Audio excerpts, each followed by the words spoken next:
Le Sahel, malgré ses innombrables atouts, est une région du monde qui subit de plus en plus des inégalités d'ordre social, économique et politique. Ces fractures se manifestent par l'injustice et des tensions au sein des communautés. Dans le but d'endiguer ce phénomène et de renforcer les bonnes pratiques et les mobilisations citoyennes en faveur des politiques publiques adaptées à la réduction des inégalités au Sahel, le Balai citoyen et ses partenaires mettent en œuvre le projet Sahel à égalité. En ce qui concerne le Burkina Faso précisément, nos activités consistent d'abord dans un premier temps à faire une mobilisation des jeunes axée sur la protection de l'espace civique. L'espace civique, c'est l'environnement légal dans lequel évoluent les organisations de la société civile. Il est caractérisé par la liberté d'expression, la liberté de s'organiser en association, la liberté de manifestation. Pour parvenir à un changement qualitatif dans les localités d'intervention du projet, le Balai citoyen s'est particulièrement engagé sur la voie de la consolidation du contrat social entre gouvernants et population.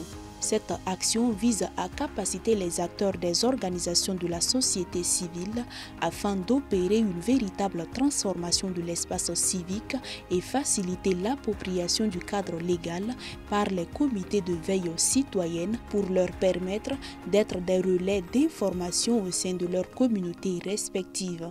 En matière de liberté de la presse, on a connu le crime le plus horrible avec l'assassinat du journaliste Norbert Zongo. C'était un problème de liberté d'expression. Il y a eu les luttes qui se sont enchaînées, qui ont permis donc d'une certaine manière d'agrandir ces espaces de liberté-là. Avec la montée du terrorisme, on a constaté que les autorités ont commencé à restreindre de nouveau donc les libertés, les espaces d'expression des citoyens. Il y a des menaces qui sont préférés contre des journalistes burkinabés et contre des médias burkinabés.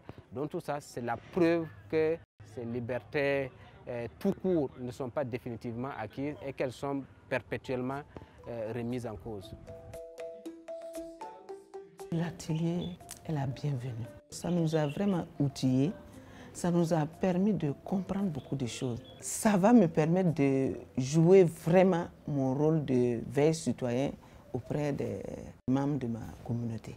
Il y a beaucoup d'associations, beaucoup de mouvements qui ne savent même pas les lois qui cadrent l'espace civique. L'organisation de cet atelier est un peu plus que nécessaire pour nous, les acteurs de l'espace civique au Burkina Faso, parce que cela va nous permettre de mieux comprendre d'abord les enjeux auxquels font face d'abord l'espace civique burkinabé de façon générale. Ça va nous permettre encore de voir les textes juridiques qui nous cadrent pour ne pas enfreindre les droits et les devoirs de l'autre. Facebook là, on crée le compte gratuitement, on peut partager nos contenus, mais il y a quand même des droits. Pour apporter une réponse durable aux multiples impacts relatifs à la mauvaise utilisation des nouvelles technologies de l'information et de la communication, le projet Sahel à égalité a aussi permis d'outiller les participants sur les lois et règlements sur l'espace civique virtuel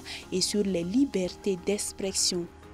L'espace civique virtuel surtout est difficilement sous le contrôle de l'instant de régulation, les autorités de régulation. Et naturellement, ça appelle à des réformes de nos lois pour prendre en compte aujourd'hui les réseaux sociaux, l'espace virtuel d'une manière générale, de telle sorte qu'effectivement que ça ne soit pas aussi un domaine de non-droit où le citoyen peut venir et puis dire tout ce qu'il veut sans avoir de compte à rendre, ce qui n'est pas le cas dans les médias professionnels ou les médias traditionnels, parce qu'on ne dit pas exactement n'importe quoi et tout ce qu'on veut sur une radio.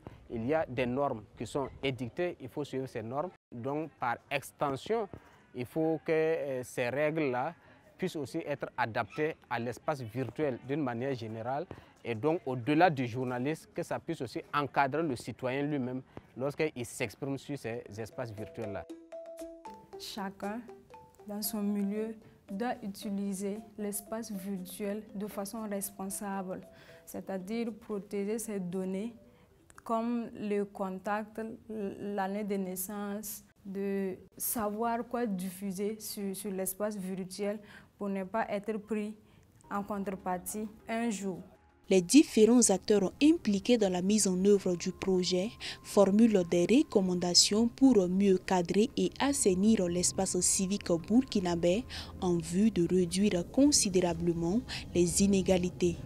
Ce que nous préconisons, c'est surtout à l'endroit des autorités, c'est de revoir certaines lois. Ces lois sont souvent globales, qui ne définissent pas clairement à quel moment on doit empêcher, par exemple, une organisation de manifester quand bien même que ça soit pacifique. Le désintérêt, ça c'est surtout au niveau des jeunes. Ce que je vais inviter les jeunes à faire, c'est de vraiment s'intéresser à la lecture des différents règlements qui régissent l'utilisation des réseaux sociaux, à s'intéresser aux standards de ces réseaux sociaux-là, à vraiment s'intéresser aux questions de droit, aux questions des lois qui régissent en tout cas notre espace civique.